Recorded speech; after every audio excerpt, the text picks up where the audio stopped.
기초연금은 자녀 소득과 상관없으니 나는 무조건 받겠지라며 안심하고 계신가요? 네, 원칙적으로는 맞습니다. 하지만 2026년 보건복지부 최신 지침을 팩트체크해 본 결과 현실은 달랐습니다. 자녀가 보낸 용돈 등 자녀의 효도가 오히려 독이 되어 기초연금을 깎고 탈락시키는지 무서운 함정들이 곳곳에 숨어 있거든요.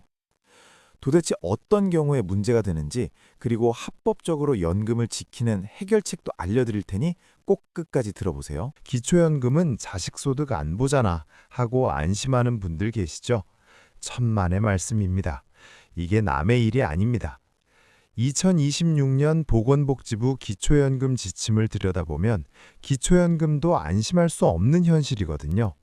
비록 자녀의 연봉을 직접 보지는 않지만 자녀가 효도한다고 매달 보낸 용돈, 자녀 명의의 집에 사는 것, 자녀에게 물려준 집, 이런 것들이 어떻게 기초연금을 깎고 탈락시키는지 무서운 함정들이 곳곳에 숨어 있거든요. 아주 상세하고 친절하게 설명해드리고 내 기초연금 지키는 해결책도 알려드릴 테니 꼭 끝까지 들어보세요. 가장 먼저 조심해야 할 위기, 뭘까요? 바로 자녀가 보내준 용돈입니다. 이걸 금융재산의 덫이라고 하는데요. 매달 들어오는 용돈은 소득으로 잡히고 이 돈을 안 쓰고 모아두면 재산으로 또 잡힙니다.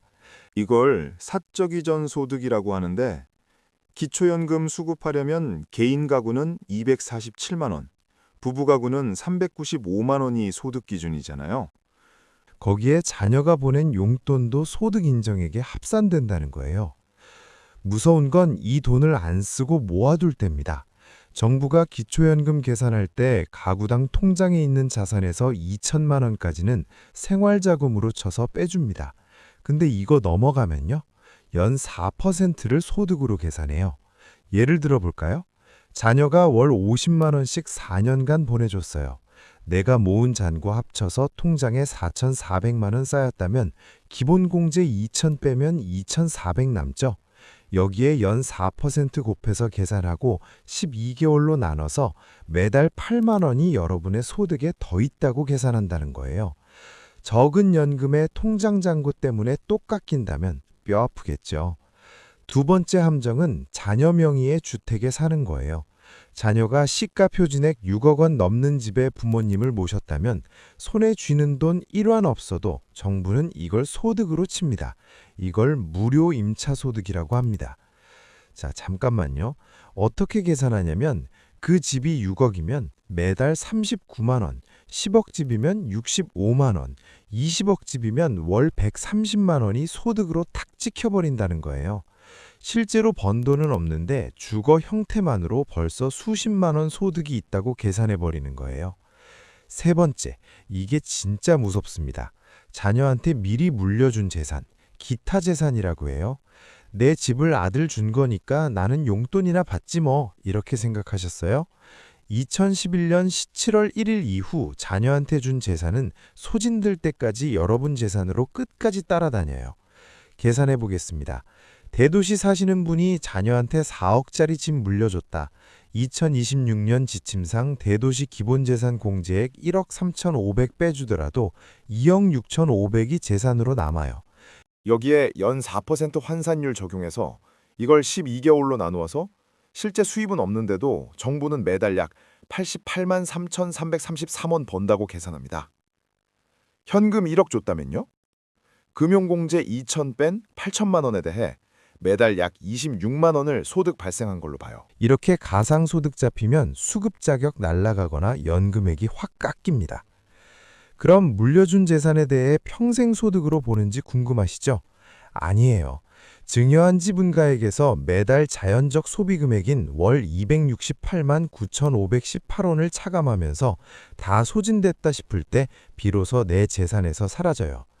즉 자녀한테 집 물려주면 10년, 20년 동안 내 기초연금이 발목 잡힐 수 있다는 겁니다.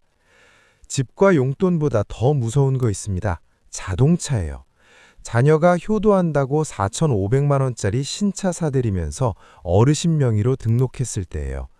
기존엔 3,000cc 이상 배기량 기준이 있었는데 지금은 오직 차량가액 4천만 원 이상을 고급 자동차로 분류됩니다.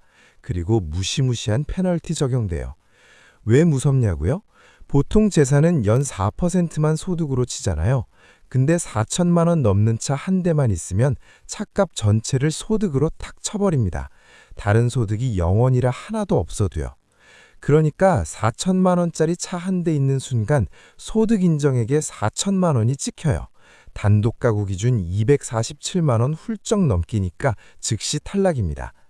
단 차량 10년 넘었거나 장애인용, 생업용으로 증명되면 소득액 환산에서 빠질 수 있어요.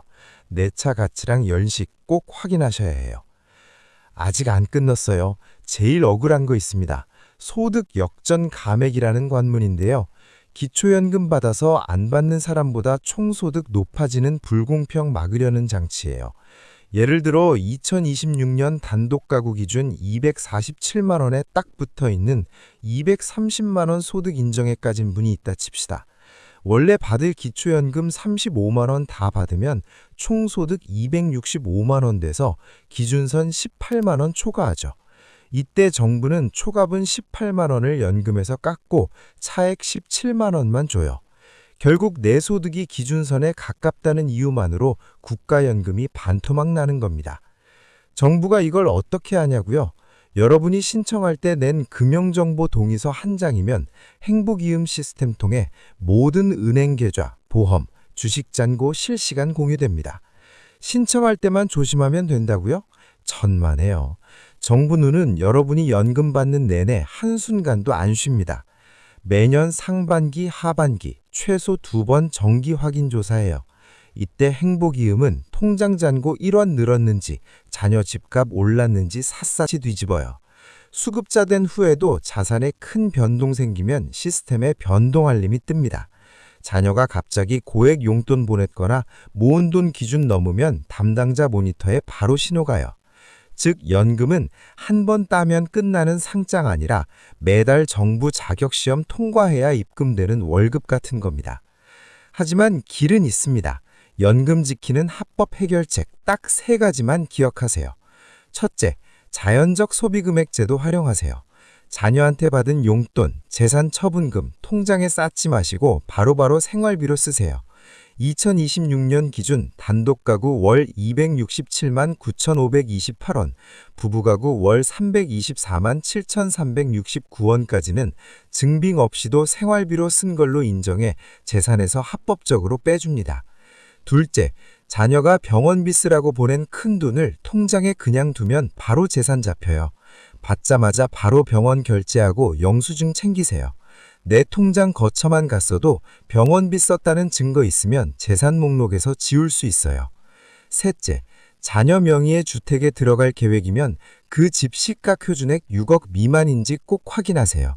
6억 미만 주택은 무료 임차 소득이 0원 처리돼서 연금 지키는 가장 안전한 방패가 됩니다.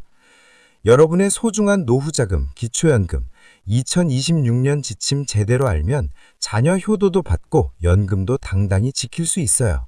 자식 효도 받는 게 아깝지 않도록 오늘 알려드린 방법대로 당당하게 연금 지키시길 바랍니다.